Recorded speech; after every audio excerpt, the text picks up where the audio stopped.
안녕하세요. 길리어드는 뭐 다 알다시피 HLB의 롤모델 회사잖아요.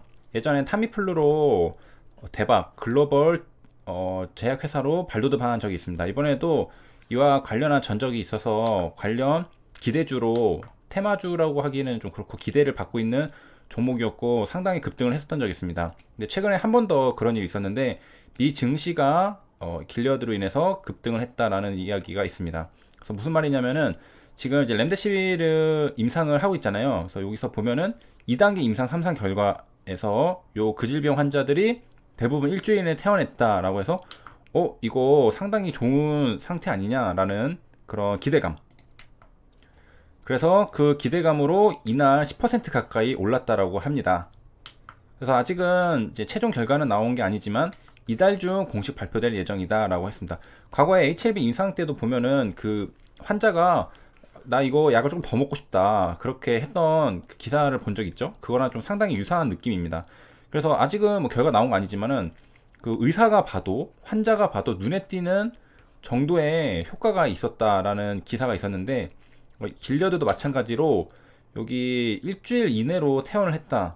그리고 아직 결과는 나오지 않았지만 상당히 좋은 거 아니냐라는 기대감이 나왔다는 게 유사하다는 걸 알 수 있습니다. 그 다음에 요즘에 여기 한국경제에서 그 영화와 관련된 얘기들을 되게 많이 해주는데요.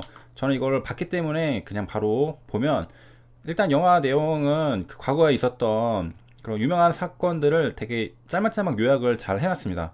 그래서 어떤 내용들이 있나 보면은 번호표 등장하죠. 통정 매매가 있습니다. 이거는 많이 들어봤을 텐데요. 이제 세력끼리 매매를 주고받으면서 주가를 조작하고 다른 시장 참여자들의 매수세를 유인하는 불법 매매 기법이다라는 영화 작전에서도 이런 얘기가 나왔죠. 그 다음에 좀 일반적인 거는 이제 선취매 하시는 방법들이 있는데 서울 남부지검은 이 증권 관련해서 많이 조사를 하는 데죠. 그래서 애널리스트가 있는데요. 이제 코스닥 상장업체를 미리 사두는 겁니다.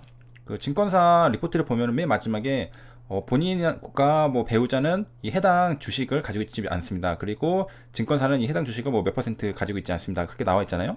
그래서 이제 애널리스트는 왜냐면 내가 사고서 추천하는 거는 문제가 있을 수 있기 때문에 그 사지를 못하게 되어 있는데 여기서는 이제 우호적인 보고서를 발간하기 전에 미리 불법이죠 사뒀다는 겁니다. 그래서 주가를 부양해서 수십억 원대 시세 차익을 취한 것으로 알려졌다. 이건 충분히 좀 가능성이 있는 게 내가 아니더라도 내 주위의 사람들이 다 사놓고 내가 리포트를 아주 좋게 내가지고 주가가 오르면은 팔고 이런 것들은 실제로 있었던 거죠. 그래서 그 아파트를 사가지고 걸린 겁니다. 오 씨가 수십억이 넘는 이제 고급 아파트를 현금으로 결제했다가 의심을 받았다라는 이야기.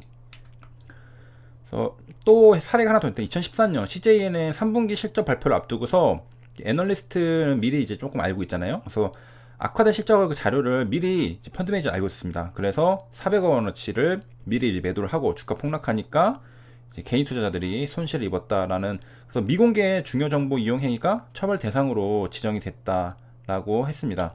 그래서 이전에는 이게 불공정 거래에 포함되지 않았다고 하네요. 그래서 되게 신기한데 아무튼 이 미공개 정보도 이제는 이용을 하면은 손실이 아니라 처벌을 받게 됩니다. 그래서 이런 것들 보면은 신기하게도 좀 차트를 되게 중요시하는 분들 있잖아요. 근데 차트도 상당히 중요한 게 이렇게 하다가 조금 이런 종목들이 있습니다. 차트가 이래요. 그러면 다음날 빵빵빵 이런 경우도 상당히 많이 있습니다. 그래서 차트 만약에 뭐 하한가를 계속 맞은 종목 다들 이제 한두 개씩은 이제 머릿속에 떠올리실 텐데 보시면 차트가 누군가를 매도했기 때문에 계속 음봉이 나오는 걸 알 수 있습니다. 그 급락하기 직전에 차트가 되게 안 좋은 상태를 많이 볼 수 있는데 아마도 이것도 다 사람이 하는 일이다 보니까 미리 알고서 매도를 하는 그런 사람들이 있지 않을까라고 합리적 의심이라고 해야 되나요? 할 수 있는 부분들이 있습니다.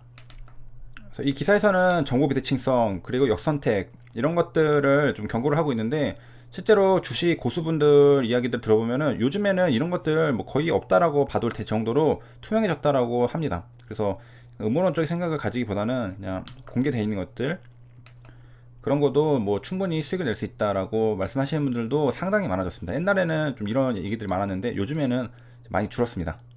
처벌도 좀 잘 받잖아요.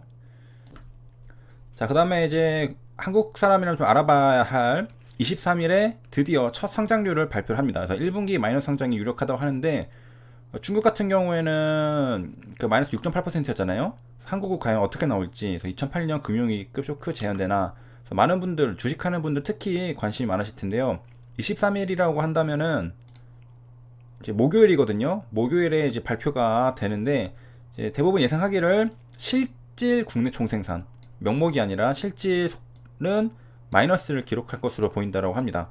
그래서 이제 이 마이너스가 얼마나 많은 마이너스인지 아니면 적은 마이너스인지 따라서 주식시장이 또 반응을 할 수 있을 테고요. 그리고 이제 실물 경제 충격이 얼마나 될지 좀 가늠을 해볼 수 있는 1분기라면은 1월, 2월, 3월까지잖아요. 3월이 포함되어 있기 때문에 충분히 그 다음에 4월 부터는 이제 지금 이제 진정이 되고 있는 국면입니다. 지금 4월 18일에는 이제 확진자 한 10명인가 나왔다라고 제가 알고 있습니다. 그래서 상당히 진정이 되고 있는 부분. 그래서 3월이 포함되어 있기 때문에 과연 얼마나 마이너스가 나올지. 자, 그럼 이제 비교를 해보려면 예상치를 알아야 되겠죠. 주요 해외 투자은행과 경제기관들은 마이너스 1% 안팎을 기록할 것으로 봤습니다. 그러니까 결과 나왔을 때 마이너스 뭐 3%면은 충격이 크다.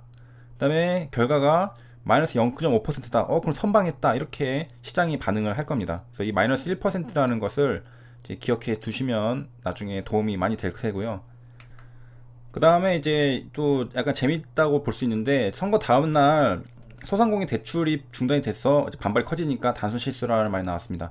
그래서 주식시장에 이제 참여하시는 분들 보면은 통계를 봐도 총선 때까지는 이렇게 쭉 올라가잖아요. 그 다음에 그 한 달 안에 마이너스 5%가 평균적으로 하락을 했습니다. 그 이유는 이제 선거에서 표를 얻기 위해서 돈을 많이 풀고 그래가지고 주식시장이 쭉 좋으면은 사람들이 평가가 좋으니까 이제 표를 많이 받겠죠. 그 다음에는 이제 관리할 필요가 없으니까 좀 시큰둥하고 그럴 수가 있습니다. 그거를 좀 나타내는 게 아닌가 그런 느낌이 들어서 가져봤는데요. 정부는 이제 대출 보증 업무 중단을 하루 만에 이제 철회했다라고 합니다. 그래서 한 달을 기다렸다고 했는데 금액이 갑자기 축소됐다라고 했습니다. 사람들이 몰려왔죠. 막 우르르 몰려왔습니다. 그래서 16일 0시부터 딱 16일 0시부터 경영안전자금과 관련한 모든 이제 보증 업무를 일시 중단하는 게 골자였다고 합니다. 이제 중소벤처기업부가 여기 소진공에게 이런 공문을 발송했다라는 겁니다. 그래서 2천만 원을 초과할 수 없도록 조치해달라고 했는데요. 이제 이 소상공인 대출을 기다리신 분들에게는 정말로 그 안타까운 일이지 않을 수가 없습니다. 그 다음에 이번에 페핑거 얘기도 나오는데 2분 만에 460억 날렸다라는 기사입니다. 그래서 한맥증권 유명하죠. 영화 아까 봤던 그거 돈에서도 나오는 사례인데요. 페핑거 사례 유명한 거는 상당히 알려진 것들이 많습니다. 이제 그 중에 하나 이제 이거는 이제 영화 속의 이야기인데 비슷한 거죠. 그래서 세력이 이제 증권사 사람입니다. 증권사 사람이 실수인 척하면서 스프레드 매도 물량을 엄청나게 내놓습니다. 그거를 엄청 낮은 가격에 내놓고 선물 만기 하루 앞두고 그래서 그거를 누가 같이 받아가죠. 다 받아가고 시장이 푹 꺼졌다가 푹 올라올 때 이 막대한 차익을 다 가져가게 됩니다. 그래서 여기 나오는 이 증권사는 망하게 되죠. 그와 비슷한 일이 한맥증권에서도 있었고 또 이와 비슷한 걸로 제이컵남 그 BNF 많은 분들이 이제 아는 일본 주식 그 개인 투자자 1위 이분도 제이컴 때 그 누가 잘못 주문을 내가지고 쭉 한 거를 진짜 간 큰 사람이죠. 다 받았죠. 다 받아가지고 수익을 엄청나게 크게 내서 하루아침에 막 몇백억이었나요? 엄청 벌었습니다.